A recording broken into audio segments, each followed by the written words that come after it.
In East Scotland, Michael and Maria are restoring a rare and valuable archer automaton from the 1970s. So here we are, right leg, and we'll go first hole. This is the first of the 16. Michael is finally starting to reconnect the complicated collection of cords that control the archer's movements.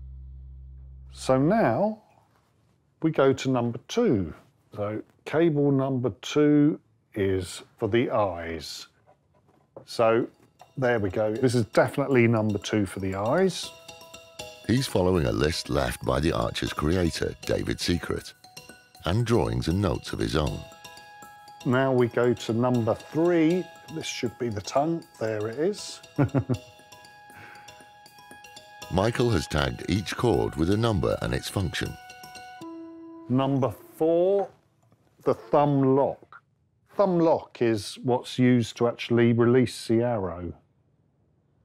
So that is the cord for thumb lock, which goes up here, down here, thumb lock. Thumb, number 5. It's going to be our 4th one. Why have I numbered it number 5? Aha, it's thumb open, not thumb lock. So David's referring to the thumb locking onto the arrow rather than the thumb lock release. Okay. This really goes to show that this is going to be tricky. I'm double, triple checking everything and trying to understand the semantics of the code written by the maker. Thumb lock or thumb lock? It's a test of patience and precision. And at stake is dealer Dru's challenge for Michael to get the archer to fire 4 arrows one after the other. We'll get there. I'll just trace it back.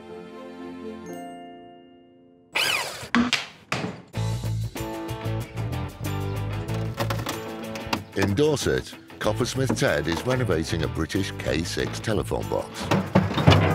Well, that's got that off. With the damaged and unoriginal backboard removed and the cast iron body now stripped of its windows, he sends it off to be sandblasted and then cracks on with designing a replacement backboard, vintage style. Now, you'd have a shelf that would have the actual telephone itself on it, and then on the back wall, we'll have a pair of posters, quite big, each one with a highly polished surround. What we're going to do to start with is we're going to make the frames to go on the back wall. So we've got our piece of stainless steel. All I'm going to do is I'm just going to mark out a series of lines. We can then cut them and then fold them and make the actual frames. Using dividers, Ted marks out the 8 strips that will make up the edges of 2 frames. 1, 2, 3, 4, 5, 6. I'll tell you what, my counting's really coming on. And inscribes his cut lines. So what we got? 1, 2, 3, 6, 8. His industrial guillotine makes short work of the 1mm thin strips. So next thing I need to do is get them all folded up. The powerful folding machine puts 2 90-degree bends along each piece. We've got all our pieces of channel. This effectively is the outer part of the framework. What I need to do now is mitre all the corners, weld it all together, and then we'll have the start of our frames. The ends of each channel need to be mitered. That is, cut to an angle of 45 degrees.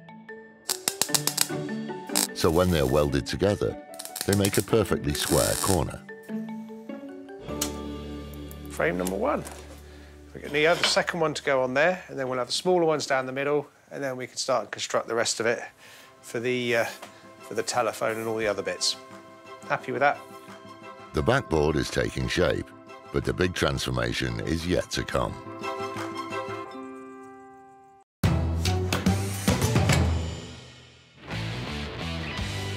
In Dorset, coppersmith Ted is restoring a K6 phone box for dealer Karen. Having now had the heavy metal frame professionally stripped of all the old paint, he's taking out the final parts prior to a respray. You know what? That's a lump. Blimey. God, that's a heavy door. And he sent the damaged wooden door off to joiner Robin Johnson in East Sussex. Now those screws are loose, it should just be a case of prising it off. After 90 years of use, a corner of the original oak door frame has rotted away, so he's replacing the whole side. He cuts a piece of wood to size on the bandsaw, then shapes the edge on the spindle machine. I've made a little cutter up, which is just a semicircle and a little shoulder. Hopefully, that'll match exactly what's on Ted's phone box door. Robin then creates a traditional mortise and tenon joint, cutting mortise holes in the new side that precisely fit the projecting tenons in the frame. The final thing that I want to do is to really bring the grain out. On these pieces that have been sandblasted, the grain's really standing up. What I'm going to do is use a wire brush, and that'll have the same sort of effect of removing the softer wood and leaving the harder bit, the actual grain, behind.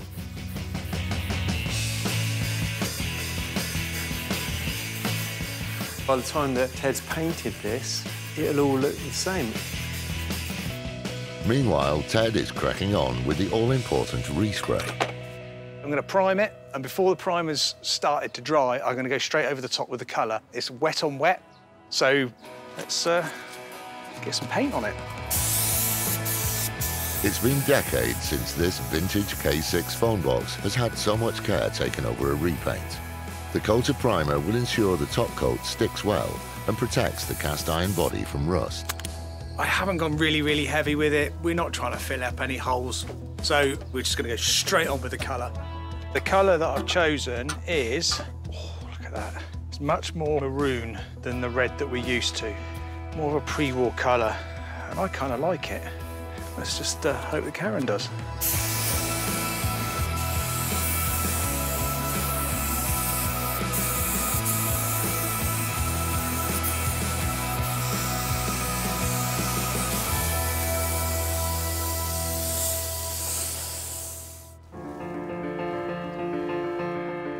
Once the paint is dry and the interior reassembled, Ted calls dealer Karen back down to Dorset. Success or failure of this restoration is all hanging on Ted's choice of colour. My biggest concern is that I didn't end up with a pillar box red telephone box. I want it to look period. It's not a new thing. That would be the last thing that I would want. Well. That is bang on the right colour. Absolutely great, Ted. I was a bit worried it was going to be pillar box red. When I went to the paint factors, we went through the colour chits and I just went down a couple of shades. Absolutely perfect. I want it to kind of, like everything really, not to look restored. So I don't know if you remember when you dropped it off, we had a bit of rot on the bottom of the door. So I sent that off to Robin. He then repaired that. We had loads of pieces of broken glass. As for the back itself, so new backboards, just went for that whole sort of 30s, 50s kind of vibe to it. And of course the old Bakelite telephone as well. Yeah, it's perfect for the period as well. That's absolutely bang on. When this vintage K6 phone box arrived at Ted's, it wasn't living up to its reputation as a design classic. Tired and seedy, it sported an unoriginal interior, rotting door frame and flaking paint. Ted has turned it around to make a garden feature of style and substance.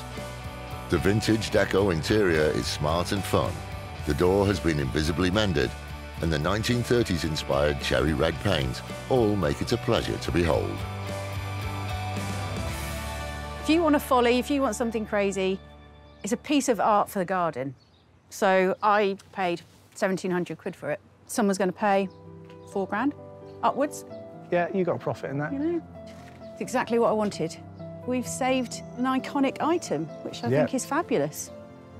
All right, Karen, good to see you. Take care. Cheerio. Bye, Bye-bye. Ted.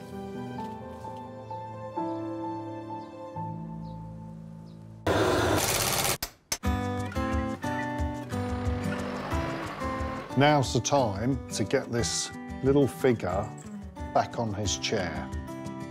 In Forres, in Scotland, automata experts Michael and Maria are reassembling the archer. There we go. That's the front. Michael is trying to fit the spaghetti of control strings inside the hollow of the new chair. Here's the back.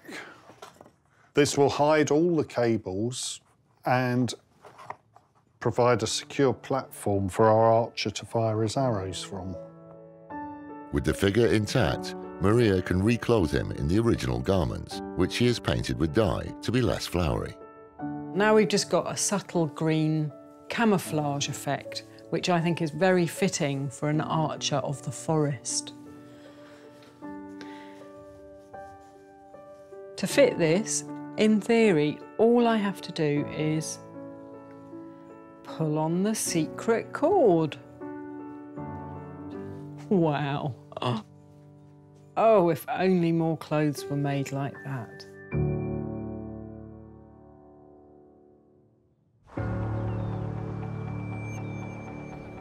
Once the figure is reclothed and reseated, Michael and Maria return to Conway to show dealer Dru Pričarda the result. So overcomplicated. They're brilliant, but they're going to really struggle to get this one to work properly. It's just been like the most complex of puzzles. I'm excited bringing it back and seeing how he does. Hello, Dru. Hello, how you doing? Hi, hello, Dru. hello. Right, so this is it then? Here he is. You challenged us on this one, do you I did. remember? I'm keen to see this thing. OK, he's clear. Good. I mean, it's still challenging, isn't it? Well, you hated the material, do you remember? did You hate the material, absolutely it's hated awful. it. But when I took the clothes off, they're engineered, not tailored. I couldn't get rid of it, so I've dyed them. Yeah. It looks a bit camouflaged now. There are changes. Glass panels instead of a horrible sort of velvet. So now you can that's see better. the mechanism.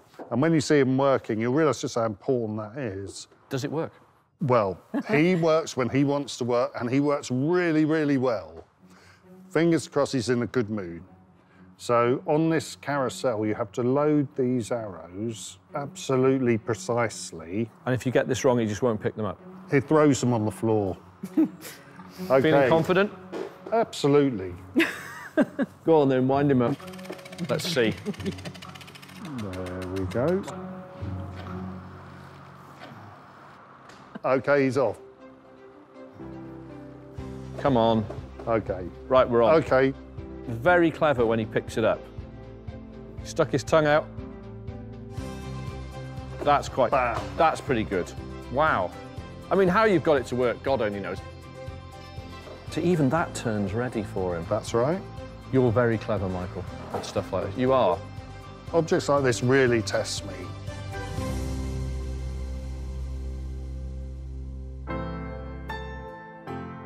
When Michael and Maria took on this archer automaton, it was broken, tangled and crushed. The multiple cords that once controlled it were disconnected from their actions, and the archer couldn't have fired one arrow, let alone 4. But Michael and Maria have brilliantly decoded the secret of its construction. The archer can once again pick up and notch his bow and arrow. Each time he stamps his foot, winks, and sticks out his tongue. 3. But the creator, David Secret, engineered him to fire 4 times in succession. And unless he can do that again, Dru will mark this restoration as a fail. This will be the 4th. Come on. Come on, you can do it. One more. Oh, go on. Come on. Oh! Yes! 4. So, Dru, I think you're going to really like him without clothes. And I took a video before we put the clothes on. Oh my God, look at that. See, I think that's rather beautiful. And it does actually look like a wooden robot. Yeah. I really like very that. It's nice. almost human. You can see the genius behind it, and that is beautiful to see. Oh my goodness, it worked. We really didn't know if it would, and it did. It's a real shame that the clothes are on because it hides the magic. It's wonderful. So what's it worth? In the condition it is now, 12 to 15,000. Very collectible. How many of these did he make? 25-ish. And how many sort of worldwide collectors are there? More than 25? Yeah, several hundred. So some of them are not going to ever have one? No. So he's always going to No. be desirable? Mm-hmm. That's clever. It does the lot, you know, it turns its head, it goggles its eyes around, it sticks its tongue out, it bangs its leg, it does all the things that you don't expect it to do. It's very unusual, and there's only 25 in the whole world. That you can charge a lot of money for.